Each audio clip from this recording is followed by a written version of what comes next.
I've always loved camping. There's something about the rawness of the wilderness, the way the stars blanket the sky in a way city lights never allow, and the crackling warmth of a campfire that makes you feel alive. I've been camping in all kinds of places, deep forests, remote mountains, even near quiet lakes. Most trips are peaceful, a chance to disconnect and soak in the natural world. But sometimes, the wilderness has a darker side, one that sneaks in when you least expect it. I've shared some of my stories before, but what I'm about to tell you is one that still unsettles me every time I think about it. It happened on a trip a couple of years ago. I was with two friends, Mark and Lisa, both experienced campers like me. We decided to head out to a state park known for its dense woods and clear night skies. The plan was simple: set up tents, build a fire, cook some food, and enjoy a few days away from the noise of the city.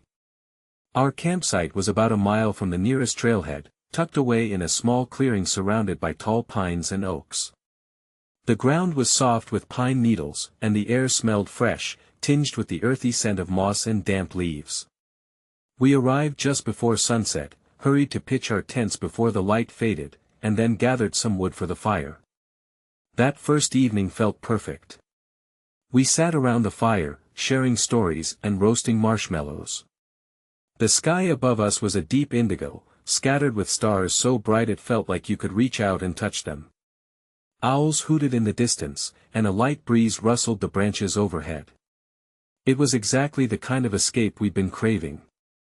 But as the night deepened, the peacefulness started to shift. It began with small things, almost easy to dismiss if you weren't paying close attention. First, there were noises, soft rustling sounds beyond the firelight that didn't quite match the usual forest sounds. At first, we thought it was just animals moving about, maybe a raccoon or deer. But the noises didn't seem random. They were deliberate, like footsteps circling our camp. Lisa was the first to notice. She was sitting closest to the edge of the clearing, staring into the darkness beyond the fire's glow. "Do you guys hear that?" she asked quietly. Mark and I stopped talking and listened. There it was again, a faint crunching of leaves, slow and steady. Not the quick scampering of a small animal, but something heavier, more measured. It was the kind of sound that made your skin prickle. We tried to shrug it off. "Probably a deer," Mark said, trying to sound casual, but even he seemed a bit uneasy. We didn't want to admit that the noises were creeping into our nerves. Then came the shadows. From where we sat, we could see the outline of the trees around the clearing. Something moved just beyond the light, a fleeting shape that vanished when we blinked. Twice, I caught the glimpse of a figure, tall, thin, standing just at the edge of the woods. It didn't make a sound, just stayed there, watching. I remember my heart beating faster, the fire suddenly feeling too small to keep the darkness at bay. "Did you see that?" I whispered to Mark. He nodded, eyes fixed on the spot where the figure had stood. "Maybe someone else is camping nearby." But the park was supposed to be empty except for us. We hadn't heard any other campers arrive, and the nearest campsite was at least half a mile away. The thought of another person out here, watching us in the dark, didn't sit right. We decided to brush it off again and focused on the fire. I pulled my jacket tighter around me, trying to shake the growing sense of unease. The woods were supposed to be peaceful, a refuge from the chaos. But that night, something felt different, like the trees themselves were holding their breath. As we settled down for the night, the noises didn't stop. In fact, they seemed to get closer. Mark, who had been confident all evening, suddenly looked tense. "I'm going to check the perimeter," he said, grabbing a flashlight. I felt my throat tighten.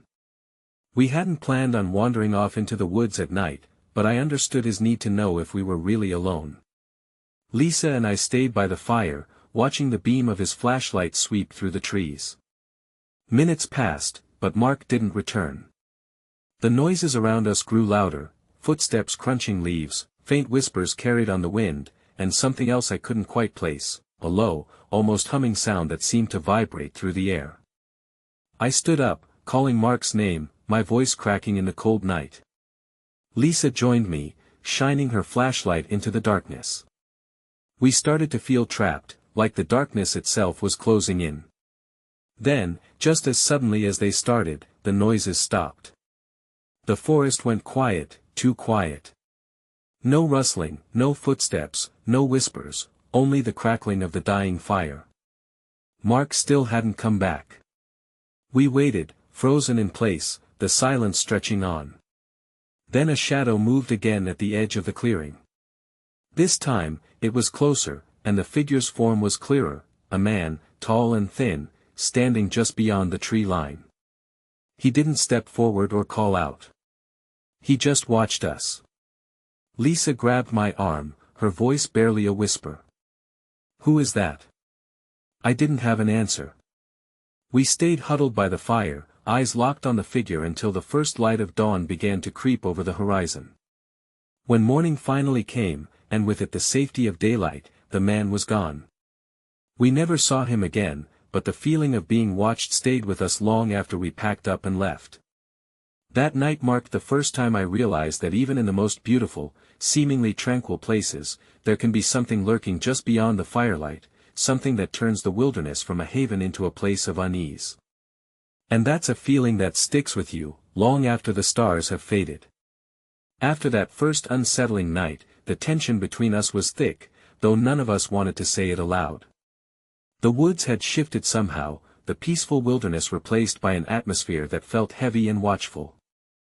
Mark, Lisa, and I tried to focus on the rest of the trip, but it was impossible to ignore the growing unease that settled over our campsite. That evening, as we gathered around the fire again, the strange occurrences started anew, but this time, they felt more deliberate, more focused. At first it was subtle, soft whispers carried on the wind, faint enough that we couldn't be sure if we were imagining them. I caught Lisa's eyes narrowing as she tried to listen, her breath catching as if she'd heard something just beyond the crackle of the flames. Then came the footsteps. Slow, crunching steps circling our tents. We had set them up in a small cluster, close enough to feel safe together, but those steps moved deliberately between them, pausing just long enough to make us all freeze. I remember gripping my flashlight, shining its beam into the darkness, but the woods swallowed the light and nothing was there. At one point, Mark got up to investigate. He walked toward the edge of the clearing, every step swallowed by the thick carpet of fallen leaves. As he reached the tree line, the footsteps stopped instantly. He called out, his voice echoing back at him, but there was no answer, just silence that pressed in. We could feel eyes watching us, always just beyond the fire's glow. The shadows seemed to shift and lengthen unnaturally, as if the trees themselves were leaning in, listening. Objects around the campsite started to move. Our food bag, which we'd securely hung from a tree, was found on the ground the next morning, its contents scattered. A lantern was knocked over, its glass cracked, though none of us had been near it. Lisa swore she saw figures darting between the trees, shadowy shapes that vanished when she blinked or called out. She was visibly shaken, telling us she felt like she was being followed even when she went to the bathroom or gathered firewood. I tried to keep calm for all our sakes, but inside, I was just as spooked. The whispers became clearer as the nights went by. We could almost make out words, though they were garbled and strange. Sometimes it sounded like a name, or a warning, but it was impossible to be sure. The voices seemed to circle around the camp, rising and falling with the wind, always just out of reach. One night stands out in particular.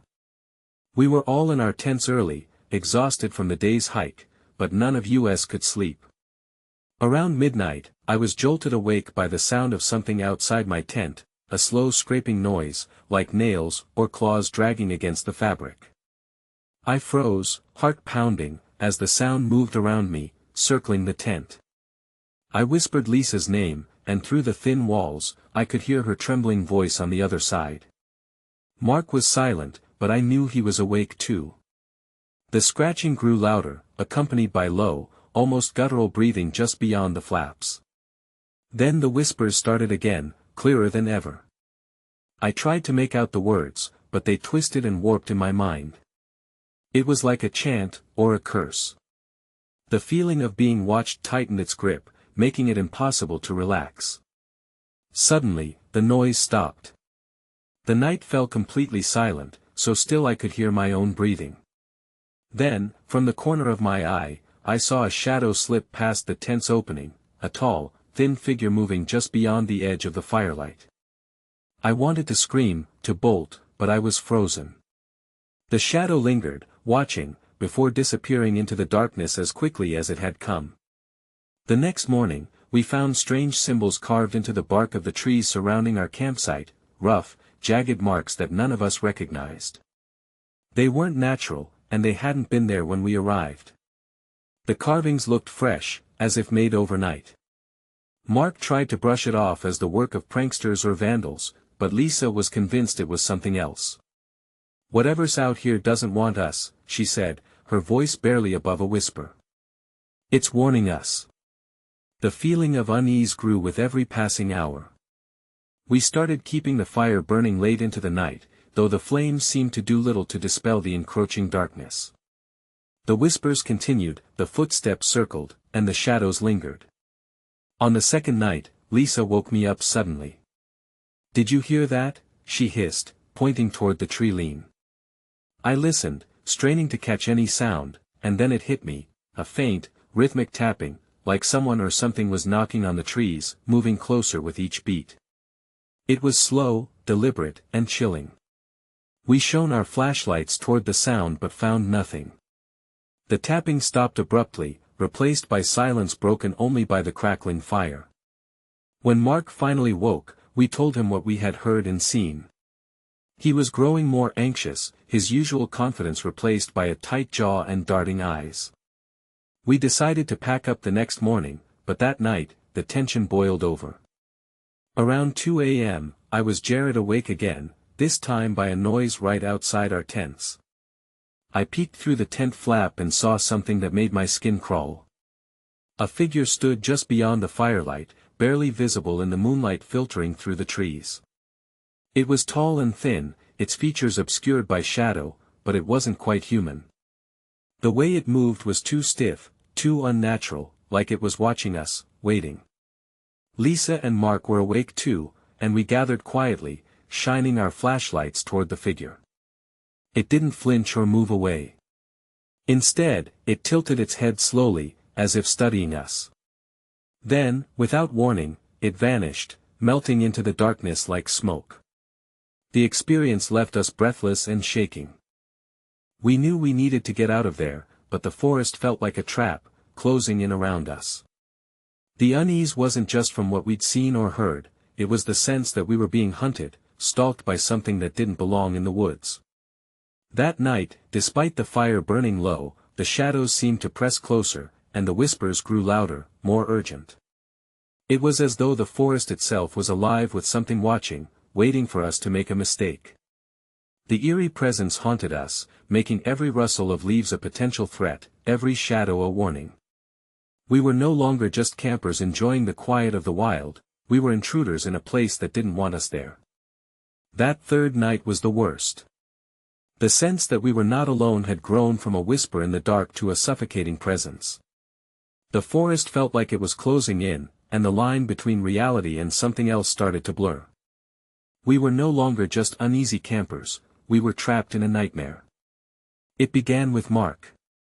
That evening, he insisted on checking the perimeter again, but this time, something was different. He moved slower, more cautiously, eyes darting nervously into the shadows. Lisa and I watched him from the fire, tension knotting our stomachs. He disappeared into the trees, flashlight cutting a narrow path through the darkness. Minutes passed, then longer, and eventually, he didn't return.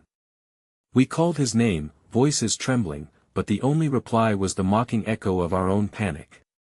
Lisa grabbed a spare flashlight, and we plunged into the woods, calling for Mark, our voices swallowed by the thick tangle of trees. The forest was eerily silent except for the crunch of our footsteps on dead leaves. Then came the whispers again, soft, unintelligible, but unmistakably close. They seemed to swirl around us, coming from every direction at once. The deeper we went, the more the world shifted beneath our feet. The trees grew thicker, their trunks twisted and gnarled like ancient sentinels guarding some dark secret. Strange symbols appeared carved into the bark, similar to what we'd seen near the campsite but more numerous and more disturbing. Some looked like crude faces, others like incomprehensible glyphs, all etched with a roughness that suggested urgency or warning. We stumbled upon a small clearing, and there, on the ground, was Mark's backpack. It was torn open, contents scattered, his water bottle crushed, a map ripped in half. There was no sign of him. Panic gripped me. "We have to find him," I said, voice shaking. Lisa nodded, but her eyes were wide with fear, and I could see she was fighting to keep it together. As we pressed on, the whispering voices grew louder, morphing into guttural sounds that were almost human but twisted and wrong. It was as if whatever was out here was trying to speak, or maybe warn us, but the message was lost in some ancient language. Suddenly, a chilling realization hit me: the forest wasn't just alive, it was hostile. We weren't exploring nature, we were trespassing in something far older and darker. Lisa pointed ahead, her flashlight trembling. "Look." At the edge of the clearing stood a figure. Not Mark, but something else. It was tall and thin, like the shadowy presence we'd glimpsed before, but now it was clearer, its skin pale and stretched tight over sharp bones, eyes black and hollow. It moved with unnatural, jerky motions, as if pulled by strings. It didn't speak, but its gaze bore into us, cold and unrelenting. We froze, unable to look away as it stepped forward, leaving behind a trail of broken branches and crushed leaves. Then, just as suddenly, it vanished into the darkness. Our minds were reeling. Was it a person? Some kind of animal? Or something else entirely? We pressed on, desperate to find Mark. Then the worst happened. Lisa stopped abruptly, her face draining of color. "He's not here," she whispered. "I think he's gone."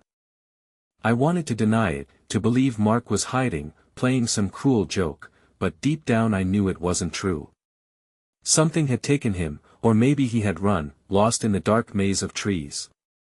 We found signs of a struggle, torn clothing snagged on branches, footprints that didn't match ours, and strange symbols drawn in the dirt around a circle of stones. The symbols looked ritualistic, like some ancient warning or curse. The forest's hostility was undeniable. We were no longer visitors, we were prey. As the hours dragged on, exhaustion and fear began to cloud our judgment. We debated whether to push deeper into the woods or try to find our way back to the campsite. But the forest wouldn't let us go that easily. Every path we took seemed to loop back on itself, as if the woods were shifting and rearranging, trapping us in a living maze. The trees seemed to whisper secrets we couldn't understand, and the shadows danced just beyond the edge of our vision. At one point, I caught a glimpse of movement, a flicker of something darting between the trees, too fast and silent for any animal I knew. It felt like the forest was alive, watching, and maybe even guiding us toward something. Lisa and I clung to each other, our fear mounting as we realized how isolated and vulnerable we were. The woods had become a place of confusion and terror, and every step forward only deepened the mystery. We reached a small stream and followed it, hoping it would lead us back to the campsite. The water was cold and clear, but as we walked alongside it, the symbols on the trees grew darker, more menacing. At one point, Lisa tripped over a root and fell hard, scraping her arm. As she sat up, she noticed something carved into the bark above her, a symbol that looked like a twisted eye, staring down at us. "I don't think this is just some creepy prank," she said, her voice trembling. "This forest, it's warning us. Or maybe it's trying to tell us something." I wanted to believe her, but the fear was overwhelming. The woods felt like a trap, and the presence stalking us was no longer just a shadow. It was real, and it was closing in. We tried calling out for Mark again, but the only response was silence. The forest was empty, but it didn't feel empty. It felt full of watching, waiting things. As night fell once more, the forest seemed to come alive with sounds that were impossible to explain: low growls, breathy whispers, and the unmistakable sound of footsteps all around us. We made a desperate decision to head back to the campsite, hoping to regroup and figure out what to do next. But the forest had changed again. The familiar landmarks were gone, replaced by endless trees and darkness. The realization hit us hard: we were lost, trapped in a place that seemed to reject us. The forest was no longer a sanctuary, it was a prison. And in that moment, I understood something chilling: the stories we'd heard, the legends whispered by locals about this park, they weren't just stories. They were warnings of what happens when you enter a place that doesn't want to be disturbed. We stumbled through the underbrush, hearts pounding, shadows closing in. The forest was alive with unseen eyes and unknown intentions. We were alone, vulnerable, and running out of time. The forest closed in around us like a living nightmare. Every step we took felt heavier, as if invisible hands were pulling us deeper into its grasp. Lisa and I were exhausted, but panic fueled our legs as we scrambled through the thick underbrush, desperate to find any sign of the campsite, or Mark. The shadows lengthened, twisting into grotesque shapes that seemed to leer and reach out for us. I could hear the soft, ragged breathing behind me, and I knew Lisa was feeling it too. The unnatural stillness that had settled over the woods was suffocating, broken only by the occasional snap of a twig or the distant, echoing howl of something unknown. Suddenly, a guttural growl cut through the silence, low and menacing. It wasn't an animal I recognized, it was something else, something wrong. We froze, hearts pounding, straining to locate the source. The growl was followed by the sound of branches snapping off to our left, and we caught a glimpse of movement, quick, jerky, almost unnatural. Without thinking, we broke into a run, branches whipping our faces and snagging our clothes. The forest seemed endless, a maze of shadows and twisted trees. Our flashlights flickered, casting erratic beams that only deepened the darkness around us. As we ran, I tripped and fell hard, scraping my hands and knees on the rough forest floor. Lisa helped me up, but as we moved forward, a chilling realization hit: we were moving in circles. The forest was shifting, confusing, trapping us. Then came the whispers again, louder and clearer, urgent, almost pleading. They circled us, echoing from all directions, filling the night air with indecipherable words. We wanted to scream, to run, but the voices seemed to hold us in place. Desperation set in. We needed to confront whatever was hunting us, to fight or flee. But how do you fight a shadow? How do you escape a forest that won't let you go? Suddenly, a flash of movement caught my eye, a figure standing in a clearing up ahead. It was tall and thin, its pale skin almost glowing in the moonlight. The eyes were black voids, unblinking and endless. It didn't move, just watched us with a cold, calculating gaze. Lisa grabbed my arm, whispering, "That's it. That's what's been following us." The figure took a slow step forward, and the air grew thick with a cold that seeped into my bones. I could feel the weight of its stare, a crushing pressure that made it hard to breathe. Then, without warning, it lunged toward us. We scattered, running in different directions, adrenaline pushing us beyond exhaustion. I could hear Lisa's scream somewhere behind me, torn between relief and terror. Branches tore at my clothes and skin as I sprinted blindly through the darkness. Suddenly, I stumbled into a clearing, the one where we'd found Mark's backpack earlier. The circle of stones was there, surrounded by those cryptic symbols etched into the earth. The air was electric with something ancient and malevolent. And then I saw him, Mark. He was crouched in the center of the circle, eyes wide and wild, whispering words I couldn't understand. His skin was pale, and he looked like he hadn't slept in days. When he saw me, he froze, fear and confusion battling in his gaze. "Mark!" I called, rushing to him. "We need to get out of here. Now." He shook his head, voice barely a whisper. "It's too late. It's already inside." Before I could ask what he meant, that tall figure reappeared at the edge of the clearing, watching us like a predator surveying its prey. Mark stood, unsteady, and took a step toward the figure. "Don't," I warned, grabbing his arm, but he shrugged me off and continued forward. The figure didn't move, but the air around it shimmered, and suddenly the forest seemed to pulse with dark energy. The symbols on the ground glowed faintly, casting eerie shadows. Mark's voice rose, chanting words that made my skin crawl.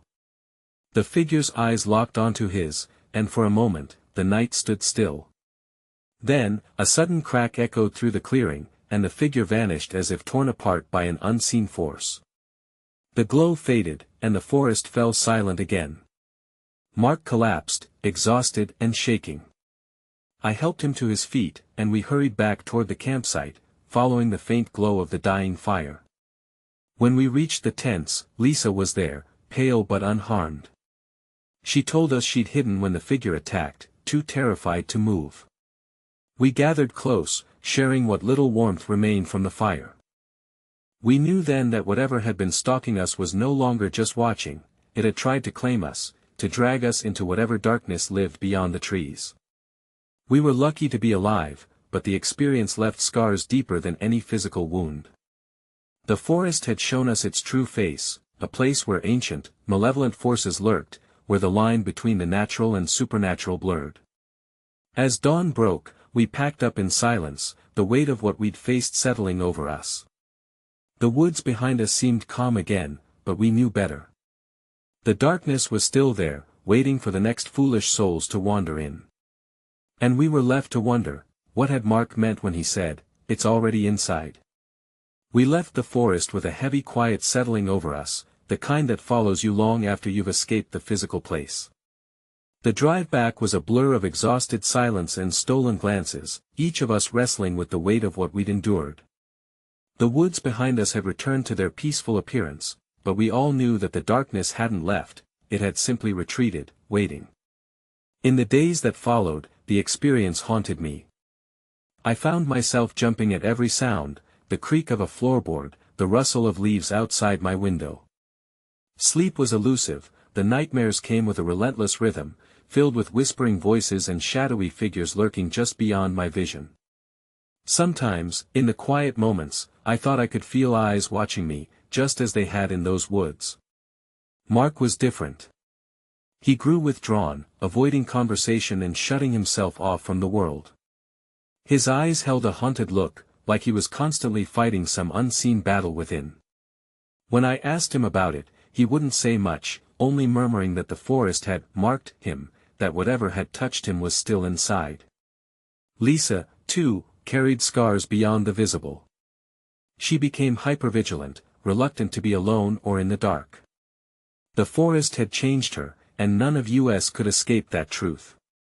We tried to find answers, researching the park's history, local legends, anything that might explain the symbols and the presence we'd encountered. What we discovered only deepened the mystery. There were stories of disappearances, of strange rituals, and warnings from long ago about the woods being a gateway to something ancient and malevolent. But official records were sparse, and the locals were tight-lipped, as if afraid to acknowledge the darkness lurking just beyond the trees. That sense of isolation and vulnerability, the feeling that the wilderness, in all its vastness, can hide dangers unknown, was the common thread tying our experience to the stories we uncovered. The forest was beautiful and wild, but it was also a place where humans were not always welcome. Reflecting on those nights, I realize how easy it is to forget that when you venture into the wild, you're stepping into a world that doesn't operate by the rules of civilization. The calm, starry nights and crackling fires can mask a lurking terror, one that watches and waits for the unwary. Our ordeal left me with a cautious respect for the wilderness, a reminder that beauty and danger often walk hand in hand. Even the most serene camping trip can unravel into a nightmare in an instant, leaving you forever wary of the shadows that move just beyond the firelight. I still camp, though less often and with far more caution. And sometimes, when I'm alone in the dark, I swear I hear whispers carried on the wind, reminding me that the forest never forgets and it never lets go.